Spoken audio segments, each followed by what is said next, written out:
Hey guys, welcome to my channel. So in this video, I'm going to tell you what happens when you have Darakaraka placed in your 5th house.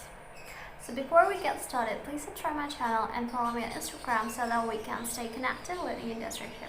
So 5th house rules children, classical arts, media, and your creative skills, your university education, your graduation, children and romance, love, and your good karma that you are bringing from your past lives, where your product karma, your debts, your karmic debts, and so when Darakaraka is placed here, first of all, it shows that you will be like a parent to your spouse, but it will be highly dependent on which planet is sitting here.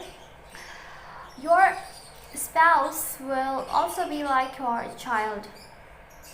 Like you will care for your spouse the way you would do to your child. Very motherly kind of relationship will be there. Your spouse will be very much connected with your children.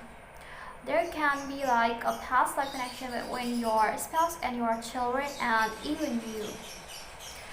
Your spouse will be romantic, but it will depend upon like which planet is placed here. So if Sun is here, then your spouse will be like, even if your spouse is a woman, then also your spouse will very much like a father to your children, like very dominating towards your children, and even you and your children will be more scared of your spouse than you.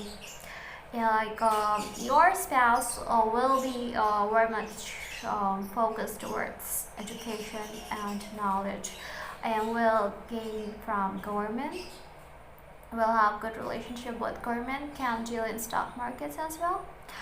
But you know, Sun when placed in 5th house will affect your love relationship and romance. So whatever Sun sits, although Sun is good, not very malefic, but still it will burn the significance of your 5th house, and like this kind of very dry romance will be there.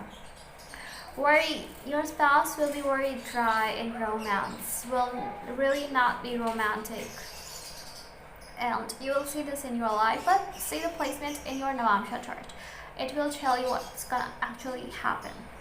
And then it's Moon here will be very romantic, and like it will give you love marriage basically.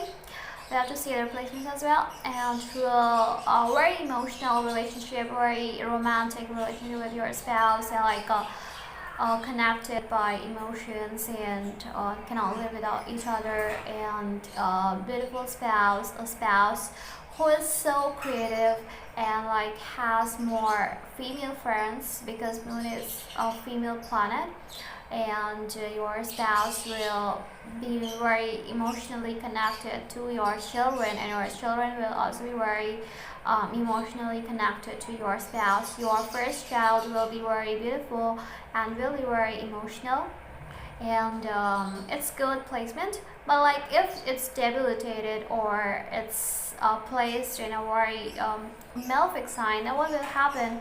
It will like create that emotional ups and downs. So for Moon and Mercury, always see which sign they're placed, which nakshatra, and the planets that are aspecting and conjunct with Moon. Okay, because you know, Moon and Mercury are very planets. They're very sensitive basically, and they will adapt to the piece of the planets they're conjunct with, expected by, and the signs they're sitting in. So these planets are very having that adaptive nature. And then it's Venus. So Venus will definitely give you love marriage, a very romantic relationship. Like for you, love is everything, and for your spouse as well. But your spouse will have a lot of female friends, opposite sex friends. I mean, if it's a female, male friends. If it's a male, then female friends. And our spouse will be very romantic. Will one of them have that like intense romance Because for Venus, guys, romance and love is so much important, and that's why you will see this thing, and you are also like that. Your spouse is very creative, and you are also creative, and like both of you will wanna have that creative romance in relationship. So Venus is really very good. Will give you interest in like in fields like arts, media, and any field of acting, modeling. So this kind of fields is very good. And then it's Mercury. So Mercury here will depend upon the sign is placed in. It will first of all give a communicative spouse who will be very communicative towards your children, and will be very intelligent also, and like you will be like a parent to your spouse, will care for his spouse like a parent to his child, and very communicative relationship with your children, even more than you. And you both will have a very intellectual communication between you both. If it's placed in Capricorn, then your spouse will love to communicate about outer world, what's happening in politics or society, such like that. So depending on the sign, nakshatra, and the planets conjunct with, it will tell you what's actually Mercury is gonna do. And most of the time Mercury will be conjunct with Sun, and if it's not combust, it's good, it will give you intelligent spouse. If it's combust, then it will create misunderstanding. And then it's Venus, it's Jupiter. Jupiter here will give you a spouse who's very intelligent, very educated. He will be so wise to deal with the matters of marriage, but it will bring problem in your education. And after your spouse would come in your life, your education might not work well, or you would not be very much interested to study. So these kind of things can happen, and worry. Jupiter is not romantic planet, so your spouse would be a person who would love to have that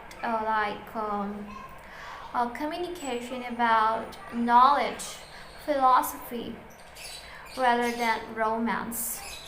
And you will see, even if you go on a date, you will see that you both are talking about knowledge, philosophy, or something else rather than romance and love. Your spouse will really not be very interested in that. If it's Mars as your Darakaraka and placed in 5th house, your spouse will be very dominated with your children, and will be having anger issues, and your children will be very much scared of your spouse. Your spouse will be very energetic, and there will be a competition between you and your spouse to show who loves the most. And it will be highly dependent upon the sign and nakshatra it's placed. If Mars is well placed here, then your spouse will ready to do anything for you. If it's not, then can become your enemy as well, because Mars is a very malefic planet, and that's why it's if it's placed well placed, that is good. Otherwise Mars will create problem, but it will give you a spouse who will definitely have more or less anger issues. And then it's Saturn. Saturn, we all know, is not romantic, so that romance and love will definitely be less in your life, and it's better you talk to your spouse about what your spouse actually want to talk with you. Saturn is a very cold-natured planet, but that doesn't mean Saturn is a bad planet. Saturn is very truthful and honest planet, and will never cheat you, so it's a good instead. But that romance will be absent, and cold relationship with your children will be there. Past life connection with your spouse you will have, and you will also face that kind of ups and downs in your education, and late marriage will be there. So thank you so much for watching, guys. Please don't forget to subscribe and wait for my next video. Bye bye.